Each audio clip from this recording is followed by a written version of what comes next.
નમસ્કાર વિદ્યાર્થી મિત્રો, હું છું આપનો અંબુ સર. મારી યુટ્યુબ ચેનલમાં આપ સર્વેનું હાર્દિક સ્વાગત કરું છું. મિત્રો, આજે હું તમને ધોરણ 12 તત્વજ્ઞાન પ્રકરણ નંબર 2 નો ખૂબ જ મોસ્ટ ઇમ્પોર્ટન્ટ પ્રશ્નની આજે ચર્ચા કરવાનો છું. આ પ્રશ્નનું નામ છે કે સત્યતા કોષ્ટકની પ્રત્યક્ષ રીતનો ઉપયોગ કરીને દલીલોનું પ્રામાણ્ય તપાસવું. આપણા પ્રકરણના બે વિભાગો છે મિત્રો, એક દલીલોનું રૂપ અને બીજો દલીલોનું પ્રામાણ્ય. અત્યાર સુધી મેં તમને દલીલોનું રૂપ સમજાવ્યું. હવે દલીલોનું પ્રામાણ્ય કઈ રીતે તપાસવું એ હવે સમજીશું. મિત્રો, આ ટોપિક બહુ જ ઇમ્પોર્ટન્ટ છે. બોર્ડની પરીક્ષામાં ઈ વિભાગના 5 ગુણમાં અને ડી વિભાગના 3 ગુણમાં એનો પ્રશ્ન અવશ્ય પૂછાય છે. તો આજે આપણે ખૂબ જ ઇમ્પોર્ટન્ટ એવા પ્રશ્નની ચર્ચા કરીશું. એની ચર્ચા કરીએ પહેલાં હજુ પણ આપ નવા હો તો મારી યુટ્યુબ ચેનલને સબસ્ક્રાઈબ કરવાનું ભૂલશો નહીં. મિત્રો, સત્યતા કોષ્ટકની પ્રત્યક્ષ રીતનો ઉપયોગ કરી દલીલોનું પ્રામાણ્ય તપાસવાનું સમજાવું એ પહેલાં હું તમને કેટલાક પ્રશ્નો કરવા માગું છું. નંબર 1, તર્કશાસ્ત્રનો અભ્યાસ વિષય શું છે? મિત્રો, તર્કશાસ્ત્રનો અભ્યાસ વિષય તાર્કિક વિચારણા છે. તાર્કિક વિચારણાને બીજા કયા નામે ઓળખવામાં આવે છે? તાર્કિક વિચારણાને બીજા અનુમાન તરીકે ઓળખવામાં આવે છે. મિત્રો, અનુમાન એટલે શું? અનુમાન એટલે એક વિચારની સાથે તાર્કિક રીતે સંકળાયેલા બીજા વિચાર પર જવાની માનસિક પ્રક્રિયા એટલે અનુમાન. મિત્રો, અનુમાનની શાબ્દિક રજૂઆત કરવામાં આવે તો શું બને છે? અનુમાનની શાબ્દિક રજૂઆત કરવામાં આવે તો દલીલ બને છે. મિત્રો, દલીલો શેની બનેલી હોય છે? દલીલો એ વિધાનોની બનેલી હોય છે. દલીલોમાં કયા વિધાનો હોય છે? તો દલીલોમાં 2 પ્રકારના વિધાનો હોય છે, એક આધાર વિધાન અને બીજું ફલિત વિધાન. મિત્રો, એટલા માટે જ દલીલની ડેફિનેશન આપણે 11મા ધોરણમાં શું આપતા હતા કે દલીલ એટલે વિધાનોનો એક એવો સમૂહ કે જેમાં 2 ભાગમાં વહેંચાયેલો હોય. કયા 2 ભાગમાં વહેંચાયેલો હોય?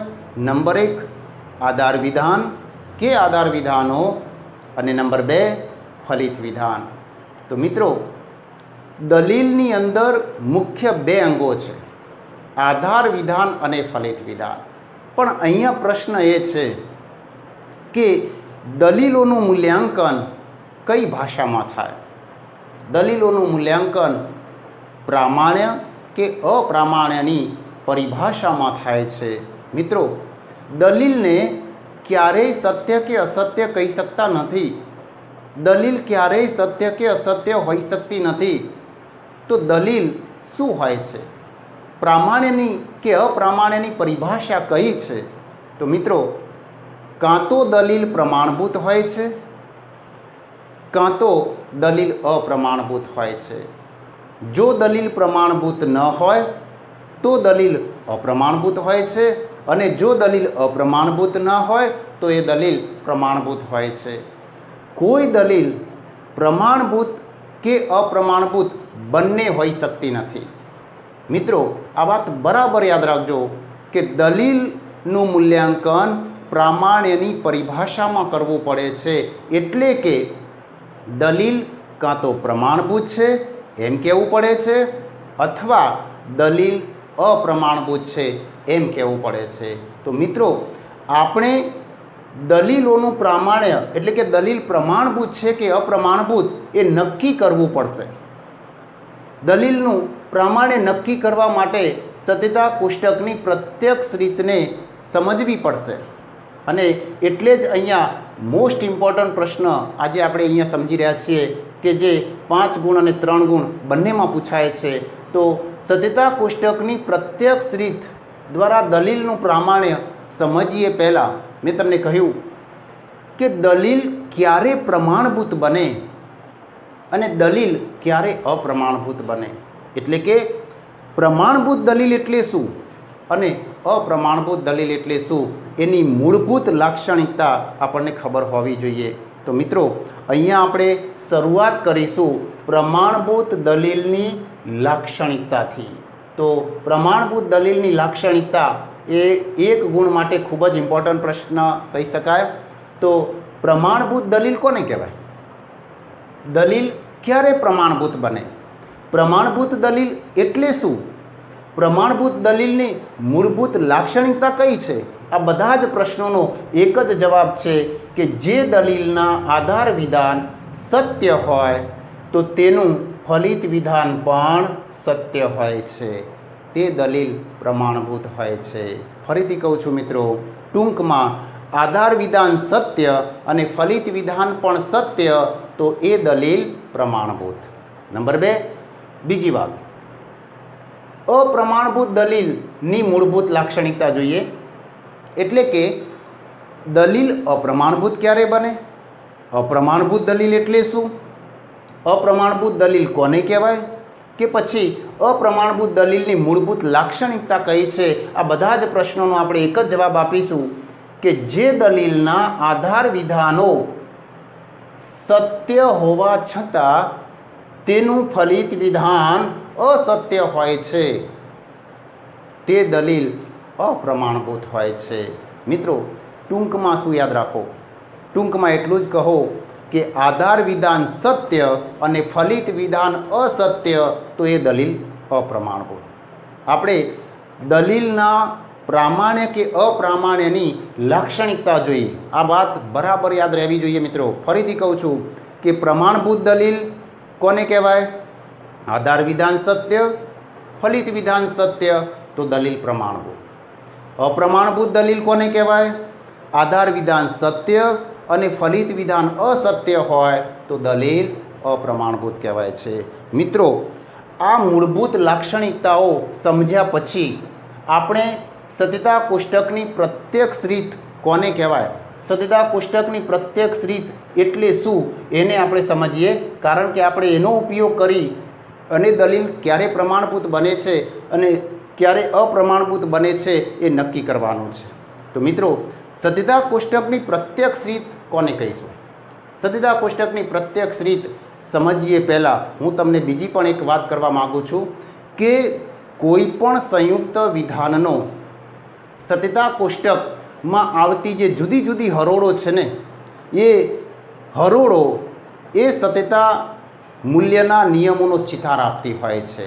દાખલા તરીકે મેં અહીંયા એક કોષ્ટક બનાવ્યું છે. જુઓ, જે સંયુક્ત વિધાન છે પી શરતી ક્યુ. આ પી શરતી ક્યુ સંયુક્ત વિધાનનો સત્યતા કોષ્ટક રચ્યો તો એમાં જે આવતી આ જુદી જુદી હરોળો છે ને પી ક્યુ વગેરે હરોળો છે સ્તંભ, અને એમાં આવતી આ હરોળો આપણને પી શરતી ક્યુ ક્યારે સત્ય બને છે ક્યારે અસત્ય બને છે એનું આપણને સત્યતા મૂલ્યનો ચિતાર આપે છે. દાખલા તરીકે અહીંયા જો પી સત્ય હોય ને ક્યુ સત્ય હોય ત્યારે પી શરતી ક્યુ સત્ય બને છે. પી સત્ય અને ક્યુ અસત્ય હોય ત્યારે એ અસત્ય બને છે. પી અસત્ય અને ક્યુ સત્ય હોય ત્યારે પણ પી શરતી ક્યુ સત્ય બને છે. પી અને ક્યુ બંને અસત્ય હોય તો પણ પી શરતી ક્યુ સત્ય બને છે. આ મિત્રો શું બતાવે છે? આ સત્યતા કોષ્ટકની જુદી જુદી હરોળો આપણને શરતીના સત્યતા મૂલ્યના નિયમનો ચિતાર આપે છે. એવું જ હું તમને દલીલ વિશે કહું છું. મિત્રો દલીલ વિશે પણ એવું કહી શકાય કે જો આપણે દલીલની અંદર આવતા આધાર વિધાન અને ફલિત વિધાન ને લગતો સત્યતા કોષ્ટક રચીએ તો આપણે ક્યારે આધાર વિધાન અને ફલિત વિધાન સત્ય બને છે કે અસત્ય બને છે એ જાણી શકાય છે.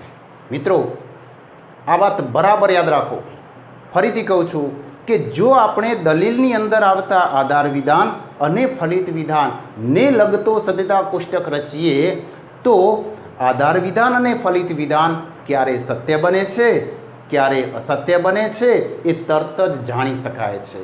અને એટલે જ સત્યતા કોષ્ટકની પ્રત્યક્ષ રીતમાં આપણે સૌ પ્રથમ શું કરીશું?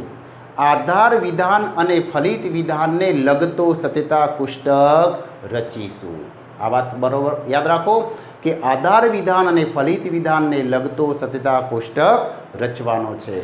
मित्रों, आपणे अगाउना प्रकरणमां एटले के पहला प्रकरणमां सत्यता कोष्टकनी रचना केवी रीते थाय ए बराबर समज्या छीए, तो पण आपणे अहींया सत्यता कोष्टकनी प्रत्यक्ष रीतने समजीशुं। फरीथी कहूं छुं कि आधार विधान अने फलित विधान ने लगतो सत्यता कोष्टक रचवानो छे अने ए सत्यता कोष्टक रची अने तेनी बधी ज हरोळो जोवानी छे अने ए बधी हरोळो जोता आपणने खबर पड़े कि आधार विधान क्यारे सत्य बने छे, क्यारे असत्य बने छे, एवी ज रीते फलित विधान क्यारे सत्य बने छे, क्यारे असत्य बने छे ए जाणी शकाय छे अने एना आधारे दलीलना प्रमाणेनो निर्णय लई शकाय छे। तो मित्रों, दलीलमां आवता आधार विधान अने फलित विधानना सत्यता कोष्टकनी बधी हरोळो जोवानी छे।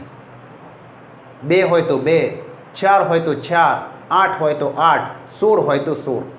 बधी हरोळो जोता आपणने एवुं जाणवा मळे, शुं जाणवा मळे कि आधार विधान सत्य होय एवी बधी ज हरोळोमां फलित विधान पण सत्य होय तो दलील प्रमाणभूत छे एवो निर्णय लई शकाय छे।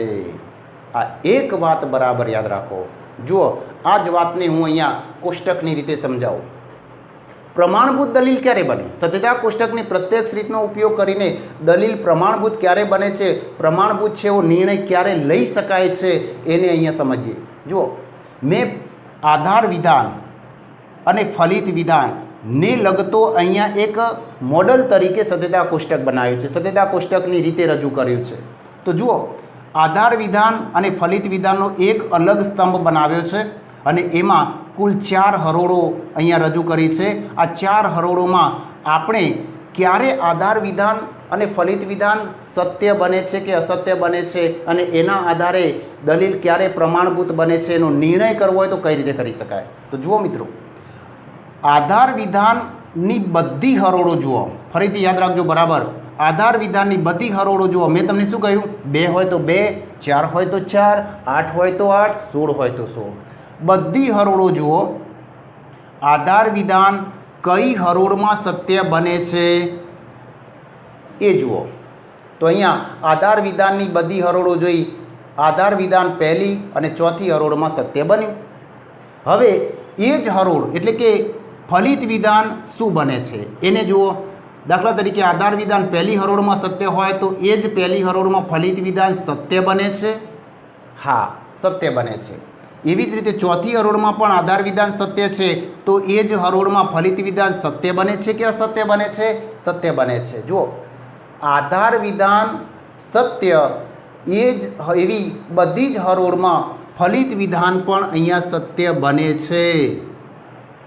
माटे जो आवी सत्यता कोष्टकोमां हरोळ मळी आवे तो आपणे कही सकीए कि आवी दलील प्रमाणभूत होय छे। समजाय छे मित्रों? फरीथी कहूं छुं कि मैं अहींया तमने पहली बात शुं कही? आधार विधान अने फलित विधानना सत्यता कोष्टकनी बधी हरोळो जुओ। आपणने एवुं जाणवा मळे कि आधार विधान सत्य होय एवी बधी ज हरोळमां फलित विधान पण सत्य होय तो दलील प्रमाणभूत छे एवो निर्णय लई शकाय छे। तो आपणे जो आवी रीते जाणवा मळे कि आधार विधान सत्य, फलित विधान सत्य, आधार विधान सत्य होय एवी फलित विधान सत्य होय एवी बधी ज हरोळो जोवा मळती होय तो दलील प्रमाणभूत छे एवो निर्णय लई शकाय। नंबर 1 बीजी वात याद राखो। जो आधार विधान सत्य होय ए ज हरोळमां फलित विधान असत्य होय एवी एक पण हरोळ सत्यता कोष्टकमां मळी आवे तो दलील अप्रमाणभूत छे एवो निर्णय लई शकाय छे। मित्रों, शुं कह्युं? बीजो पॉइंट याद राखजो, बराबर याद राखजो कि आधार विधान सत्य होय ए ज हरोळमां फलित विधान केवुं होय? असत्य होय एवी एक पण हरोळ मळी आवे तो सत्यता कोष्टकमां जो एवी हरोळ मळी आवे छे તો દલીલ અપ્રમાણભૂત છે એવો નિર્ણય કરી શકાય છે. દાખલા તરીકે તમને એ નિર્ણય લઈ શકાય એટલા માટે મેં અહીંયા એક બીજો કોષ્ટક બનાવ્યું છે કે જે ખાલી કોષ્ટક છે, કોષ્ટકના રૂપમાં રજૂ કર્યું છે. હકીકતમાં અહીંયા કોઈ વિધાનો લખ્યા નથી. જુઓ, અપ્રમાણભૂત દલીલ ક્યારે બને? મેં તમને હમણાં જ કહ્યું કે સત્યતા કોષ્ટકમાં આધાર વિધાનના સ્તંભની બધી હરોળો જોવાની. 2 હોય તો 2, 4 હોય તો 4, 8 હોય તો 8. બધી જ હરોળમાં આધાર વિધાન સત્ય હોય તો દાખલા તરીકે આ પહેલી હરોળમાં પણ સત્ય છે, બીજી હરોળમાં પણ આધાર વિધાન સત્ય છે, એ જ જોવાનું. આધાર વિધાન સત્ય હોય છતાં ફલિત વિધાન અસત્ય હોય. ફલિત વિધાન જુઓ, એ જ હરોળમાં ફલિત વિધાન કેવું હોય? અસત્ય હોય.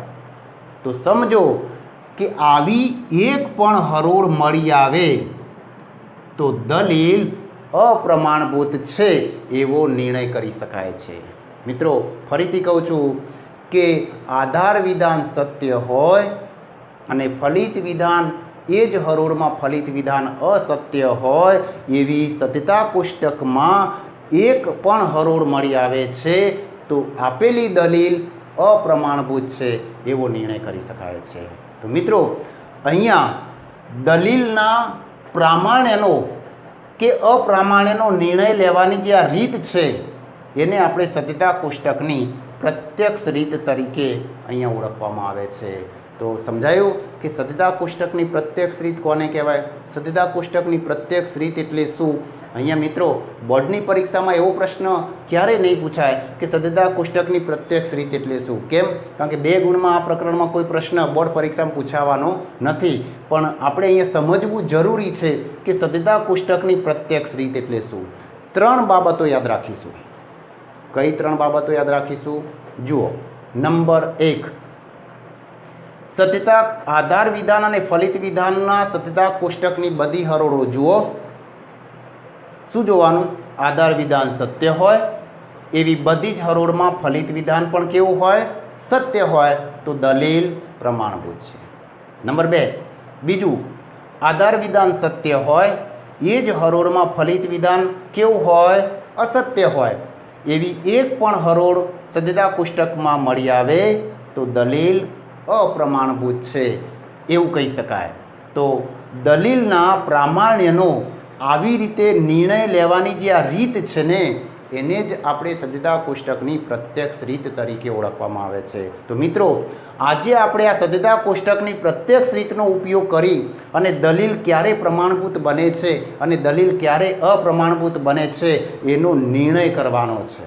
તો સત્યતા કોષ્ટકની પ્રત્યક્ષ રીતનો ઉપયોગ કરતાં પહેલાં આપણે એના ઉપયોગને લગતા કેટલાક મુદ્દાઓ વિશે વિચારીશું.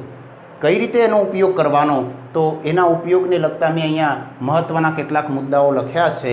એમાં સૌથી પહેલો મુદ્દો સમજાવું છું કે ઘણી વખતે આપણને એવું બને કે આધાર વિધાન સત્ય હોય એવી એક પણ હરોળ સત્યતા કોષ્ટકમાં મળી આવે નહીં.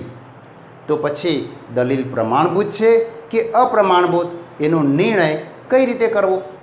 તો મિત્રો, જો આવો કિસ્સો બને, આવી પરિસ્થિતિ જોવા મળે તો આપણે એવું જરૂર કહી શકીએ છીએ કે આ દલીલ અપ્રમાણભૂત નથી. કેમ? કારણ કે દલીલના અપ્રમાણભૂત દલીલની આપણે મૂળભૂત લાક્ષણિકતા જોઈ. એમાં શું કહ્યું કે આધાર વિધાન સત્ય હોય છતાં એનું ફલિત વિધાન અસત્ય હોય તો જ દલીલ અપ્રમાણભૂત, બાકી દલીલ અપ્રમાણભૂત બનતી નથી. તો એનો મતલબ શું થયો કે જો આધાર વિધાન એક પણ હરોળમાં સત્ય ન બનતું હોય તો એનો મતલબ એ થયો કે દલીલ અપ્રમાણભૂત નથી એમ કહેવા માટેનો આપણે સીધો આધાર મળે છે. અને એટલે જો દલીલ અપ્રમાણભૂત ન હોય તો આપણે શું કહેવાનું? તેથી દલીલ પ્રમાણભૂત છે. લગભગ તો આવું કંઈ બનતું નથી. પણ મિત્રો, સત્યતા કોષ્ટકમાં આવી કંઈ ઘટના બને, આવી કોઈ પરિસ્થિતિ ઊભી થાય કે આવો કોઈ કિસ્સો બને તો તમે આ નિર્ણય લઈ શકો છો. ક્યારે આ નિર્ણય લેવાનો? ફરીથી, કે આધાર વિધાન એક પણ હરોળમાં સત્ય બનતું ના હોય ત્યારે આપણે એમ કહેવાનું કે દલીલ અપ્રમાણભૂત નથી અને તેથી એ દલીલ પ્રમાણભૂત છે. નંબર 2, બીજી વાત કે મિત્રો, જ્યારે પણ આપણે દલીલના પ્રમાણેનો નિર્ણય કરવાનો આવશે અને સદ્યતા કોષ્ટકની પ્રત્યક્ષ રીતનો ઉપયોગ કરવાનો આવે ત્યારે એક બાબત ખાસ ધ્યાનમાં રાખવાની છે. કઈ બાબત? કે કોઈ પણ દલીલમાં ફલિત વિધાનની સંખ્યા કેટલી હોય અને આધાર વિધાનની સંખ્યા કેટલી હોય. કેમ? કારણ કે આપણે દલીલના આધાર વિધાન અને ફલિત વિધાનને લગતો સદ્યતા કોષ્ટક રચવાનો છે. તો મિત્રો આ વાત પણ યાદ રાખો કે કોઈ પણ દલીલમાં ફલિત વિધાનની સંખ્યા એક જ હોય છે. કેટલી હોય છે? એક જ હોય છે. ફરીથી કહું છું, કોઈ પણ દલીલમાં ફલિત વિધાનની સંખ્યા કેટલી હોય છે? એક જ હોય છે. જ્યારે દલીલમાં આધાર વિધાનની સંખ્યા કેટલી હોય છે? એકથી વધારે હોઈ શકે છે. કેટલી હોય છે? એકથી વધારે હોઈ શકે છે. એનો મતલબ કે કોઈ પણ દલીલમાં ઓછામાં ઓછું એક આધાર વિધાન અને એક ફલિત વિધાન હોય છે. પણ મિત્રો ફલિત વિધાનની સંખ્યા તો એક જ હોય, પણ આધાર વિધાનની સંખ્યા એક પણ હોઈ શકે, એક કરતાં વધારે પણ હોઈ શકે છે. તો મિત્રો અહીંયા જ્યારે આધાર વિધાનની સંખ્યા એક કરતાં વધારે હોય તો પછી આપણે સદ્યતા કોષ્ટકમાં એક જ આધાર વિધાનને લગતો સ્તંભ કઈ રીતે બનાવવો, એના માટે શું કરવું? તો અહીંયા એક બાબત અહીંયા સ્વીકારેલી છે કે દલીલનું પ્રામાણ્ય તપાસતી વખતે આપણે એક રિવાજ સ્વીકારવામાં આવેલો છે. એના પ્રામાણ્યને લગતો રિવાજ કયો છે મિત્રો? આ રિવાજ બરાબર યાદ રાખજો.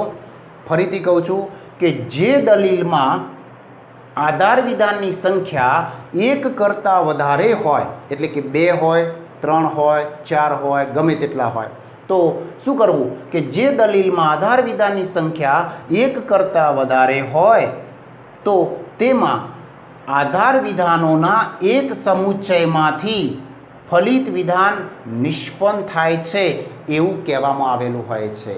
એટલે કે આધાર વિધાનોના સમુચ્ચયમાંથી જ ફલિત વિધાન નિષ્પન્ન થાય છે. મિત્રો તો અહીંયા આપણને એમ કહે છે કે જો આપણે દલીલમાં આધાર વિધાનોને અને શબ્દથી એટલે કે સમુચ્ચય કારકથી જોડી દઈ અને એક સામુચ્ચાયિક વિધાન કે સમુચ્ચય વિધાન રજૂ કરવાનો રિવાજ આપણે અહીંયા સદ્યતા કોષ્ટકની પ્રત્યક્ષ રીતમાં સ્વીકારેલો છે.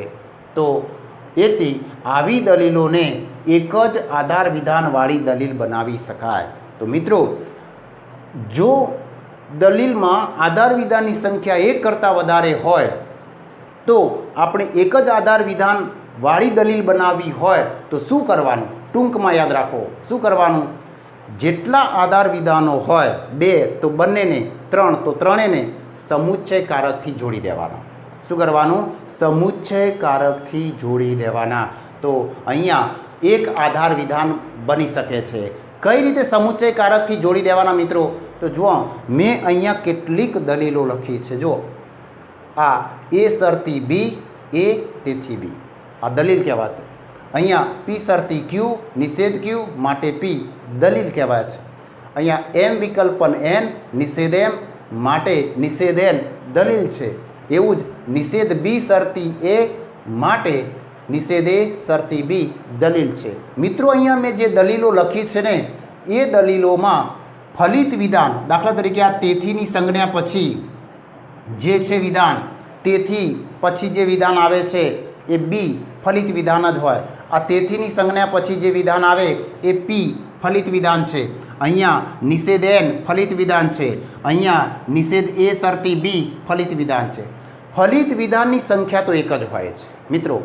પણ આ દલીલમાં જુઓ, પહેલા ઉદાહરણમાં અહીંયા 2 આધાર વિધાનો છે.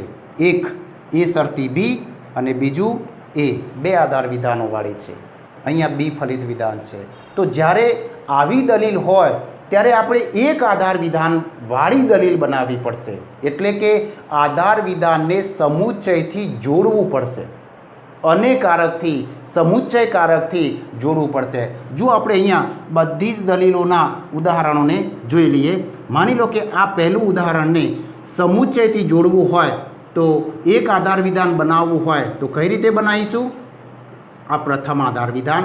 એ શરતી બી. સમુચ્ચય બીજું આધાર વિધાન એ. અહીંયા જુઓ મિત્રો, એક ખાસ વાત યાદ રાખવાની. શું? કે જ્યારે પણ આધાર વિધાનોને સમુચ્ચય કારકથી જોડો ત્યારે સમુચ્ચય સર્વોપરી બનવો જોઈએ. શું બનવો જોઈએ? સર્વોપરી બનવો જોઈએ. એવી રીતે જરૂર પડે કૌંસનો ઉપયોગ પણ કરવો જોઈએ. અને આ સમુચ્ચયમાંથી ફલિત વિધાનને નિષ્પન્ન થતું બતાવો. એટલે કે ફલિત વિધાન બી, તો અહીંયા બી. જુઓ, આ બે આધાર વિધાન અને ફલિત વિધાન વાળી દલીલ હતી. આપણે એને એક આધાર વિધાન અને ફલિત વિધાન વાળી દલીલ બનાવી દીધી. તો આવી દલીલ બનાવવી પડશે. બીજું ઉદાહરણ જુઓ આપણે. બીજું અહીંયા પણ જુઓ, પી શરતી ક્યુ પ્રથમ આધાર વિધાન, નિષેધ ક્યુ બીજું આધાર વિધાન અને પી ફલિત વિધાન. અહીંયા પણ હવે એક આધાર વિધાન અને ફલિત વિધાન વાળી દલીલ બનાવવી પડશે. તો અહીંયા તો એક કરતાં વધારે આધાર વિધાનો છે, બે આધાર વિધાનો છે. તો શું કરીશું? સમુચ્ચય કારકથી જોડી દો. નંબર 2 જુઓ, અહીંયા હું કઈ રીતે સમુચ્ચય કારકથી જોડી દઉં? પહેલું આધાર વિધાન કયું? પી શરતી ક્યુ. સમુચ્ચયથી જોડો, સમુચ્ચય. બીજું આધાર વિધાન કયું? નિષેધ ક્યુ. હવે સમુચ્ચય કારક સર્વોપરી બને એના માટે શું કરીશું? આ પી શરતી ક્યુને નાના કૌંસમાં મૂકીને સમુચ્ચય કારક સર્વોપરી બનાવીને એક આધાર વિધાન બનાવી દીધું. આધાર વિધાનોનો સમુચ્ચય કરી દીધો. તેમાંથી ફલિત વિધાન પીને નિષ્પન્ન થતું બતાવો. અહીંયા નિષ્પન્ન થતું બતાવી દીધું. સમજાયું મિત્રો? તો આ એક આધાર વિધાન અને ફલિત વિધાન વાળી દલીલ બની ગઈ. ત્રીજું ઉદાહરણ જુઓ. ત્રીજા ઉદાહરણમાં પણ એમ વિકલ્પ એન પહેલું આધાર વિધાન છે, નિષેધ એમ બીજું આધાર વિધાન છે. તો અહીંયા પણ એક કરતાં વધારે આધાર વિધાનો છે. તો આપણે શું કરીશું? એક જ આધાર વિધાન બનાવવા માટે સમુચ્ચયથી જોડીશું. કઈ રીતે જોડીશું? પ્રથમ આધાર વિધાન કયું? એમ વિકલ્પ એન સમુચ્ચય. બીજા આધાર વિધાન કયું? નિષેધ એમ. મિત્રો, અહીંયા એક આધાર વિધાન બનાવવા માટે મેં તમને આ વાત બરાબર યાદ રાખવાની. સમુચ્ચય કારક સર્વોપરી રહે, આખા વિધાનને લાગુ પડે એવી રીતે તમારે પાછું એને કૌંસબદ્ધ કરવું. તો અહીંયા આવી રીતે હું કૌંસબદ્ધ કરું છું તો આ સમુચ્ચય વિધાન બની જાય છે. અને એમાંથી ફલિત વિધાનને નિષ્પન્ન થતું, ફલિત થતું દર્શાવવાનું. તો જુઓ, આ બે આધાર વિધાનો વાળી દલીલ હતી એને આપણે એક આધાર વિધાન વાળી અને ફલિત વિધાન વાળી બનાવી દીધી. આ પણ એક કરતાં વધારે આધાર વિધાનો હતા તો આપણે એને એક જ આધાર વિધાન અને ફલિત વિધાન વાળી દલીલ બનાવી દીધું. આ ત્રીજા ઉદાહરણમાં પણ એ બે આધાર વિધાનો હતા, એટલે કે એક કરતાં વધારે આધાર વિધાનો હતા, એને પણ એક જ આધાર વિધાન અને ફલિત વિધાન વાળી દલીલ બનાવી દીધી. પણ ઘણી વખતે મિત્રો દલીલમાં ફલિત વિધાનની સંખ્યા તો એક હોય જ છે, પણ આધાર વિધાનની સંખ્યા પણ એક જ હોય છે. જો આ ચોથા નંબરની દલીલ. અહીંયા આ દલીલમાં એક કરતાં વધારે આધાર વિધાનો નથી. સમજાય છે? અહીંયા કેટલા આધાર વિધાનો છે? એક જ. કયું? નિષેધ બી શરતી એ. અને ફલિત વિધાન એક જ છે. ફલિત વિધાન તો એક હોય જ, તો નિષેધ એ શરતી બી. તો મિત્રો, જ્યારે આવી દલીલ હોય એટલે કે એક જ આધાર વિધાન અને ફલિત વિધાન વાળી દલીલ હોય તો એને સમુચ્ચયથી જોડવાની જરૂર નથી. સમજાય છે મિત્રો? આપણે સમુચ્ચય કારકથી કેમ જોડવાની જરૂર પડે છે આધાર વિધાનને? ફરીથી કહું છું કે આધાર વિધાન અને ફલિત વિધાનને લગતો અલગ સ્તંભની રચના કરવી પડે છે. જે દલીલમાં એક કરતાં વધારે આધાર વિધાનો આવે છે તેમાં એક જ આધાર વિધાન બનાવવું પડે છે. તો એના માટે આધાર વિધાનને સમુચ્ચય કારકથી જોડીએ તો એક આધાર વિધાન બની જાય. અહીંયા આવી રીતે એક આધાર વિધાન બનાવી શકાય છે અને એમાંથી ફલિત વિધાનને નિષ્પન્ન થતું બતાવી શકાય છે. અને હવે તમે આને લગતો કે આને લગતો સદ્ધતા કોષ્ટક અહીંયા રચી શકો છો અને દલીલના પ્રામાણ્ય કે અપ્રામાણ્યનો નિર્ણય લઈ શકો છો. તો મિત્રો, હવે તમે એને લગતો સત્યતા કોષ્ટક રચવો પડે છે. તો એક વાત યાદ રાખો કે સત્યતા કોષ્ટકમાં આધાર વિધાનના અલગ સ્તંભની રચના કરવી પડે. શું કરવું પડે છે? અલગ સ્તંભની રચના કરવી પડે છે. એટલે કે એક જ સ્તંભ રચાય છે, જ્યારે ફલિત વિધાનના સ્તંભ કરતાં એક નંબર આગળ હોય એવી રીતે રચના કરવી પડે છે મિત્રો. તો ફરીથી કહું છું કે આધાર વિધાન અને ફલિત વિધાનનો સ્તંભ ક્યાં આવે? સત્યતા કોષ્ટકમાં ક્યાં રજૂ કરવો? તો આ વાત બરાબર યાદ રાખો કે સત્યતા કોષ્ટકમાં આધાર વિધાનનો એક જ સ્તંભ હોવો જોઈએ અને ફલિત વિધાનનો પણ એક જ સ્તંભ હોવો જોઈએ, પણ આધાર વિધાનનો સ્તંભ એ ફલિત વિધાનના સ્તંભ કરતાં એક નંબર આગળ આવે છે. એક વાત. અને નંબર 2, સત્યતા કોષ્ટકમાં ફલિત વિધાનનો સ્તંભ છેલ્લે આવે છે. ક્યાં આવે છે? છેલ્લે. એવી રીતે તમારે આદ્ય સ્તંભ અને ગૌણ સ્તંભોની રચના કરવી. તો મિત્રો અહીંયા જુઓ, હું તમને આ વાત બરાબર અહીંયા સમજીએ આપણે કે દાખલા તરીકે અહીંયા આપણે જે અહીંયા લીધું ઉદાહરણો, એના સ્તંભ કઈ રીતે રચવા એને લગતો અહીંયા એક ઉદાહરણ હું તમને અહીંયા સમજાવું છું. જુઓ અહીંયા દાખલા તરીકે પહેલું ઉદાહરણ, આનો સત્યતા કોષ્ટક રચવો હોય તો કઈ રીતે રચવાનું? મેં તમને હમણાં જ કહ્યું. શું કહ્યું? કે આધાર વિધાન અને ફલિત વિધાનનો અલગ સ્તંભ રચાવવો જોઈએ. એક વાત. નંબર 2, ફલિત વિધાનના સ્તંભની રજૂઆત સત્યતા કોષ્ટકમાં છેલ્લે થવી જોઈએ. અને બીજી વાત કે આધાર વિધાનના સ્તંભની રચના ફલિત વિધાન કરતાં આગળના નંબર ઉપર થવી જોઈએ. તો એવી રીતે તમારે સત્યતા કોષ્ટક રચવાનો છે. દાખલા જુઓ મિત્રો, આ જે પહેલું ઉદાહરણ છે ને, એનો આપણે સત્યતા કોષ્ટકની રચના કરીએ અને સત્યતા કોષ્ટકની પ્રત્યક્ષ રીતનો ઉપયોગ કરી અને એનું પ્રામાણ્ય તપાસીએ.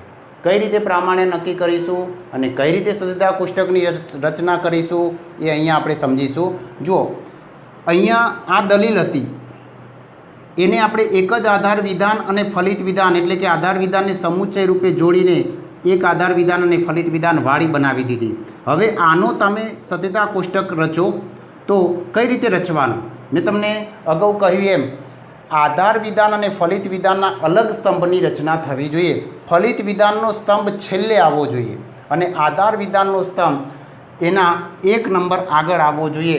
એવી રીતે તમારે આદ્ય સ્તંભ ગૌણ સ્તંભની રચના કરવાની. તો આપણે અગાઉના પ્રકરણમાં સત્યતા કોષ્ટકની રચનાના નિયમો શીખી ગયા છીએ. તો આમાં જુઓ કેટલા સાદા વિધાનો છે મિત્રો, 2, A અને B. તો અહીંયા 2 આદ્ય સ્તંભ રચાશે. પહેલો A, બીજો B. 2 આદ્ય સ્તંભની રચના થઈ. હવે આમાં કેટલા કારકો છે? તો 2. આધાર વિધાનમાં 2 કારકો છે. આ 2 કારકોમાંથી કયા કારકનું ક્ષેત્ર નાનું કહેવાય? શરતીનું. તો ત્રીજા નંબર ઉપર કયો સ્તંભ આવે? A શરતી Bનો સ્તંભ આવશે, શરતી કારકનો સ્તંભ આવશે. ત્યાર પછી ચોથા નંબર ઉપર સમુચ્ચય કારક આવશે, એટલે કે આખું આધાર વિધાન આવશે. તો કયું? A શરતી B સમુચ્ચય A. જો મિત્રો આ આખું આધાર વિધાન છે, તો આપણે અહીંયા ઉપર લખી દઈશું કે આધાર વિધાનનો સ્તંભ છે એવું દર્શાવીશું. ત્યાર પછી શું બાકી શું રહ્યું? ફલિત વિધાન. તો ફલિત વિધાનના સ્તંભની રચના અલગથી થવી જોઈએ. આ બી વિધાન અગાઉ આવી ગયું હોય કે અહીંયા ફલિત વિધાન આગળના સ્તંભમાં આપેલું હોય તો પણ આપણે એના અલગ સ્તંભની રચના કરીશું. તો અહીંયા છેલ્લે ફલિત વિધાનનો સ્તંભ રચીશું બી, જેને અહીંયા દર્શાવીશું કે ફલિત વિધાન. તો આ રીતે આદ્ય સ્તંભ અને ગૌણ સ્તંભની રચના કરો મિત્રો. જુઓ 2 આદ્ય સ્તંભ છે તો કેટલી હરોળો આવશે? 4. 1 2 3 6. જે નિયમો છે એ જ લાગુ પડશે. આદ્ય સ્તંભમાં TFની ગોઠવણી કરો તો પહેલા આદ્ય સ્તંભમાં 2T અને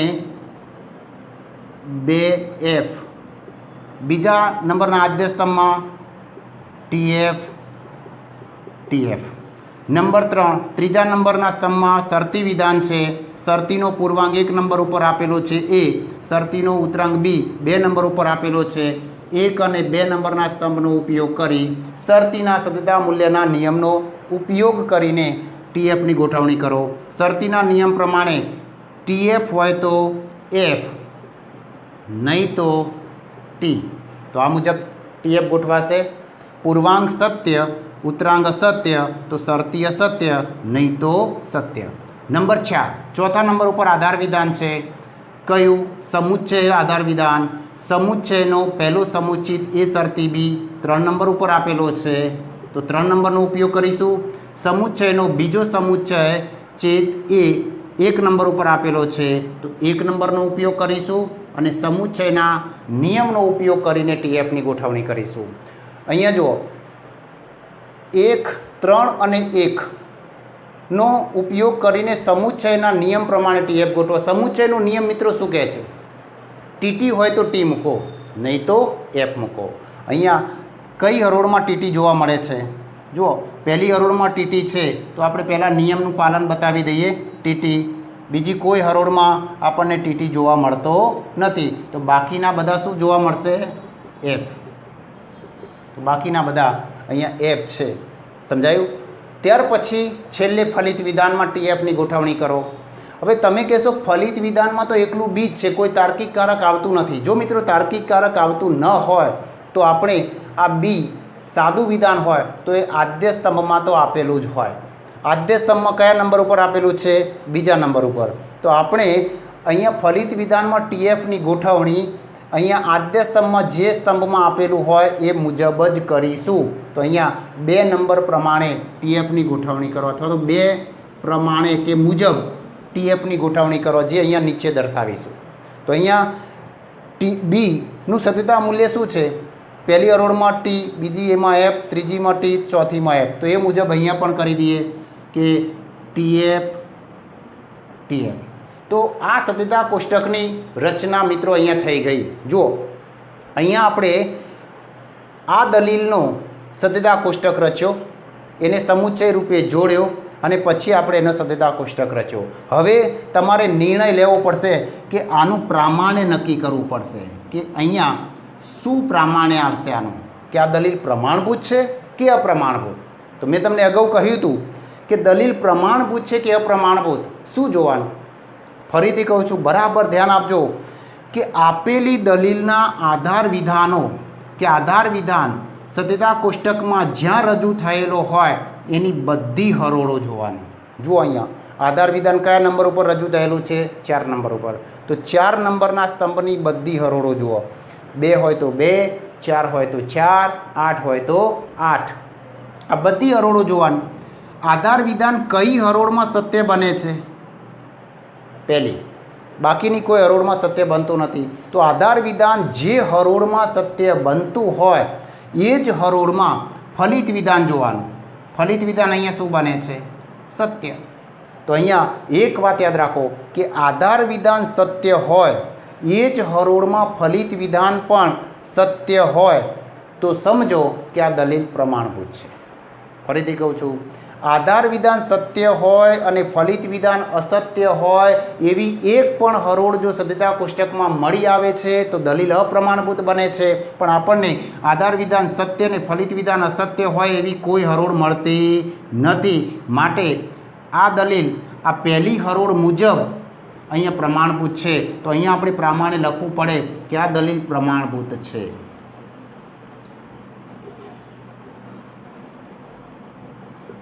સમજાય છે મિત્રો? કઈ હરોળ મુજબ નક્કી કર્યું?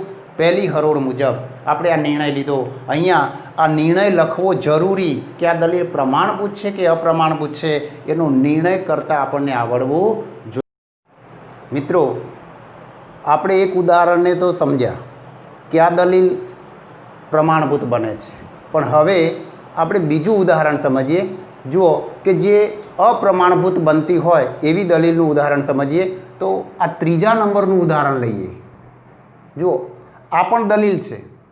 આ દલીલમાં પણ એક કરતાં વધારે આધાર વિધાનો છે. તો આપણે એને સમુચ્ચયથી જોડવા પડશે. જુઓ, સમુચ્ચયથી જોડીએ એટલે એમ વિકલ્પન એન પ્રથમ આધાર વિધાન, સમુચ્ચય નિષેધ એમ બીજું આધાર વિધાન. બંને સમુચ્ચયથી જોડી દીધા. એમાંથી ફલિત વિધાનને ફલિત થતું દર્શાવી દીધું, નિષેધ એન. હવે આપણે આનો સદિતા કોષ્ટક રચીશું. સદિતા કોષ્ટક અહીંયા મેં રચેલો જ છે. જુઓ કે આમાં બે સાદા વિધાનો છે, એમ અને એન. તો બે આદ્ય સ્તંભ આવશે, એમ એન. ગૌણ સ્તંભ રચો. ત્રીજા નંબર ઉપર નિષેધ એમ ગૌણ સ્તંભ રચ્યો. ત્યાર પછી વિકલ્પનકારક એમ વિકલ્પન એન, અને ત્યાર પછી સમુચ્ચય એટલે આખું આધાર વિધાન એમ વિકલ્પન એન સમુચ્ચય નિષેધ એમ આખું આધાર વિધાન છે. અહીંયા આધાર વિધાન લખ્યું છે. ત્યાર પછી છેલ્લે નિષેધ એન ફલિત વિધાન છે. તો અહીંયા છઠ્ઠા નંબર ઉપર નિષેધ એન ફલિત વિધાન લખેલું છે. તો અહીંયા આદ્ય સ્તંભ ગૌણ સ્તંભની રચના થઈ ગઈ. મિત્રો મેં તમને કહ્યું હતું કે ફલિત વિધાનનો સ્તંભ છેલ્લે આવવો જોઈએ. એનાથી એક નંબર આધાર વિધાનનો સ્તંભ આવે એવી રીતે આદ્ય સ્તંભ ગૌણ સ્તંભોની રચના કરવી. ત્યાર પછી હરોળની સંખ્યા, બે આદ્ય સ્તંભ હોય તો હરોળની સંખ્યા 4 આવે. આદ્ય સ્તંભમાં ટીએફની ગોઠવણી, તો આદ્ય સ્તંભમાં ટીએફની ગોઠવણી આ મુજબ 2T 2F. બીજા આદ્ય સ્તંભમાં ટીએફ ટીએફ. ત્રીજા નંબરે ગૌણ સ્તંભ નિષેધ એમ છે, તો એમનો નિષેધ અહીંયા એમ એક નંબર ઉપર આપ્યો છે. તો એક નંબરનો નિષેધ, નિષેધના નિયમ પ્રમાણે ટી હોય તો એફ અને એફ હોય તો ટી. તો અહીંયા ટીટી એફએફ છે, તો આપણે અહીંયા એફએફ ટીટી કરી દઈએ, એ મુજબ ગોઠવીશું. ચોથા નંબર ઉપર એમ વિકલ્પન એન આપ્યો છે. એમ વિકલ્પન એન, તો એમ પહેલા નંબર ઉપર છે, એન બીજા નંબર ઉપર છે. તો 1 અને 2નો વિકલ્પનના નિયમનો ઉપયોગ કરીશું અને ટીએફની ગોઠવણી કરીશું. વિકલ્પનનો નિયમ શું કહે છે? એફએફ હોય તો એફ મૂકો, નહીં તો ટી મૂકો. તો અહીંયા જુઓ એફએફ કયો છે? ચોથી હરોળમાં એફ છે, તો અહીંયા એફ મૂકી દીધો, બાકી બધા ટી. એ મુજબ ટીએફની ગોઠવણી કરી. પાંચમા નંબર ઉપર જુઓ આધાર વિધાન સમુચ્ચયનો પહેલો સમુચિત એમ વિકલ્પન એન ચોથા નંબર ઉપર આપ્યો છે. સમુચ્ચયનો બીજો સમુચિત નિષેધ એમ 3 નંબર ઉપર આપેલો છે. તો અહીંયા 4 અને 3 સમુચ્ચયના નિયમનો ઉપયોગ કરીશું. સમુચ્ચયનો નિયમ શું કહે છે મિત્રો? ટીટી હોય તો ટી મૂકો, નહીં તો એફ મૂકો. તો અહીંયા જુઓ ટીટી હોય એવી કઈ હરોળ છે? પહેલાં નિયમનું પાલન બતાવી દો. ત્રીજી હરોળ, તો અહીંયા ટી મૂકી દીધો, બાકી બધા એફ અહીંયા ગોઠવી દીધા. ત્યાર પછી ફલિત વિધાન નિષેધ એન. તો નિષેધ એન, અહીંયા એનનો નિષેધ, એન કયા નંબર ઉપર આપેલું છે? 2 નંબર ઉપર. તો 2 નંબરના સ્તંભનો અહીંયા ઉપયોગ કરો. નિષેધના નિયમનો ઉપયોગ કરો. નિષેધના નિયમ પ્રમાણે ટી હોય તો એફ અને એફ હોય તો ટી. અહીંયા ટીએફ ટીએફ છે, તો અહીંયા આપણે એફટી મૂકી દઈશું અને એ મુજબ ટીએફની ગોઠવણી કરી દઈશું. તો મિત્રો આ મુજબ આપેલી દલીલનો અહીંયા સદિતા કોષ્ટકની રચના કરી.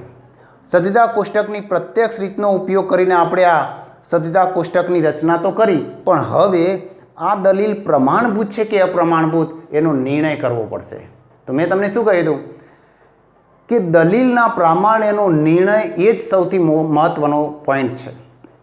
દલીલના પ્રામાણ્યનો નિર્ણય કરવા માટે આધાર વિધાનની બધી હરોળો જુઓ. કઈ હરોળમાં આધાર વિધાન સત્ય બને છે મિત્રો? જુઓ અહીંયા ત્રીજી હરોળમાં. કઈ હરોળમાં? ત્રીજી હરોળમાં આધાર વિધાન સત્ય બને છે. એ જ હરોળમાં ફલિત વિધાન શું બને છે? અહીંયા જુઓ એ જ હરોળમાં ફલિત વિધાન અસત્ય બને છે. તો મેં તમને શું કહ્યું કે આધાર વિધાન સત્ય હોય અને એ જ હરોળમાં ફલિત વિધાન અસત્ય હોય એવી એક પણ હરોળ મળી આવે તો દલીલ અપ્રમાણભૂત બને છે. શું બને છે? દલીલ અપ્રમાણભૂત બને છે. તો અહીંયા આપણે પ્રામાણ્યનો નિર્ણય લખવો પડશે. શું લખીશું કે આ દલીલ અપ્રમાણભૂત બને છે. સમજાય મિત્રો? આ નિર્ણય લખવો જરૂરી. દલીલ અપ્રમાણભૂત બને છે. કઈ હરોળ મુજબ અપ્રમાણભૂત બને છે? ત્રીજી હરોળ મુજબ. તો અહીંયા ત્રીજી હરોળમાં આધાર વિધાન સત્ય અને એ જ હરોળમાં ફલિત વિધાન અસત્ય બને છે. એ તેથી આ દલીલ અપ્રમાણભૂત છે એવું કહી શકાય.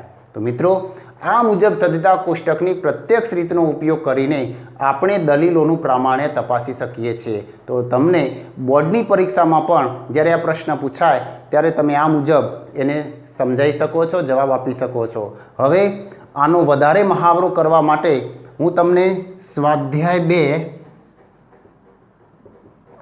નો પ્રશ્ન નંબર 3 માં 20 દલીલો આવી આપેલી છે, એનો મહાવરો કરશો એટલે તમને દલીલ ક્યારે પ્રમાણભૂત બને છે, અપ્રમાણભૂત બને છે એ તમે વધુ સારી રીતે સમજી શકશો. તો મિત્રો, અહીંયા મેં તમને સદ્ધતા કોષ્ટકની પ્રત્યક્ષ રીતનો ઉપયોગ કરીને દલીલનું પ્રામાણ્ય કઈ રીતે તપાસવું એ આપણે સમજ્યા. જો તમને મારો આ વિડીયો ગમે હોય તો તમે જરૂર મને લાઈક આપો. આપના મનમાં કોઈ પ્રશ્ન હોય તો કોમેન્ટ બોક્સમાં મને જરૂર કોમેન્ટ કરો.